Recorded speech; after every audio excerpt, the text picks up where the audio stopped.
მოგესალმებით უყოლას, დღეს გიზიარებთ უგემრიელესის შუს რეცეპტს. ამ შუს ინსპირაცია კი იყო გედების ტბა.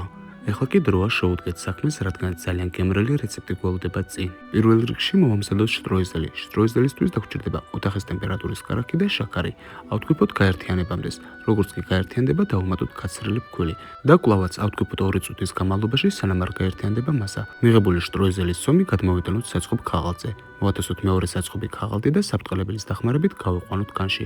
მოხსნათ საწყობი ქაღალდი და ამოჭროთ სასრული სომის დისკები. შტროიზელი ჩავდოთ საყინელოში მინიმუმ ნახევარი საათით. ამ ასობაში კი მოვამზადოთ მოხარშული ცომი. ცომისათვის დაგვჭირდება ოთახის ტემპერატურის კარაქი, შაქარი, ვანილინი, რძე და ასევე მარილი. როგორც კი სითხე წამოდუღდება, დავუმატოთ კაცრილი ფქვილი და გადავურიოთ. მოვშუშოთ დაახლოებით 5 წუთის განმავლობაში. შემდგომში გადმოვიტანოთ მიქსერის თაში და ავთქვიფოთ გაგრილებამდე. როდესაც ცომი გაგრილდება, დავუმატოთ ეტაპობრივად კვერცხი. აუცილებლად ეტაპობრივად, რათა ცომი გახდეს ერთგვაროვანი სტრუქტურის. ზამოხარშული ცომი გადმოვიტანოთ საკონდიტრო ტომარაში. საკონდიტრო ტომრის ახმარებით დავსვათ სასრული სომის შუები. შუები მოვათესოთ პერფორირებულ ხალიჩაზე, თუმცა შეგიძლიათ გამოიყენოთ საწყობი ქაღალდიც. შუების ზედაპირზე მოვათესოთ გაყინული შტროიზელი. გამოვაცხოთ შუები 170 გრადუსზე ზედაქვედა წვის რეჟიმით, თუ აქ ღუმელს კონვექციას ჩავრდოთ.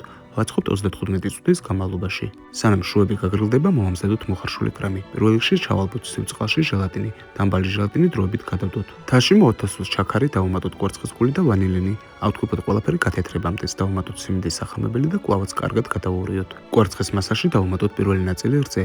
როგორც კი გაიხსნება, დავუმატოთ მეორე ნაწილი და ყველაფერი კარგად გადავურიოთ. მიღებული სითხე აუცილებლად გავწუროთ საწურში, რათა არ გაყვას ზედმეტი კორკოშები. დავდგათ გაზ ქურაზე და ურიოთ შეუჩერებლივ, სანამ კრემი არ წამოდუღდება. ადუღებულ კრემში მოვათესოთ ოთახის ტემპერატურის კარაქი და დამბალი ჟელატინი. გადავურიოთ ყველაფერი კარგად და გადმოვიტანოთ ლანგარზე. მოხარშულ კრემს გადავაგრათ გადასაკრავი ბარკი და აუცილებლად გავაგრილოთ. მიქსერის თაში მოვათესოთ 35%-იანი ნაღები. ნაღები უნდა ამოვიყვანოთ არაჟნის სტრუქტურამდე.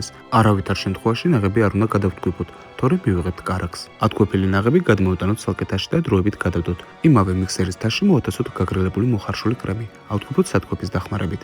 ამასობაში კი გეტყვით. ალბათ შეამჩნევდით, რომ ეტას პროდუქციას ვიყენებ. 24-დან 30 ნოემბრის ჩათვლით ეტას პროდუქციაზე 30%-დან 45%-მდე ფასდაკლება დახვდებათ. ეტას პროდუქცია შეგიძლიათ შეიძინოთ ველისტორში, კონტაქტში, ალტაში, მიჰაუში და პოპმარჩიზე. სტორიო სერიის შეძენისას მოყვება 5 წლიანი გარანტია, რაც დამერწმუნებით, რომ ნამდვილად კარგია. ეხლა კი ისევე დაუბრუნდეთ მოხარშულ კრემს. ათქვეფილ მოხარშულ კრემში დავუმატოთ ნაღები და კვლავაც ავთქვიფოთ. ზამოხარშული კრემი მოვათესოთ საკონდიტრო ტომარაში და დავკრამოთ შუები. დაკრემილ შუებს მოვაყაროთ ზედაპირზე შაქრის პუდრა. შემდგომში კი გავაფორმოთ როგორც ჩვენს გულს გაუხარდება, ისეთნაირად. ამ ეტაპზე ჩემი ინსპირაცია იყო გედების ტბა, ამიტომაც გადავწყვიტე გედის ვიზუალის შუ გამაკეთებინა. საბოლოოდ აი ესეთი არაჩვეულებრივი უგემრიელესი შუ გამოგვივიდა.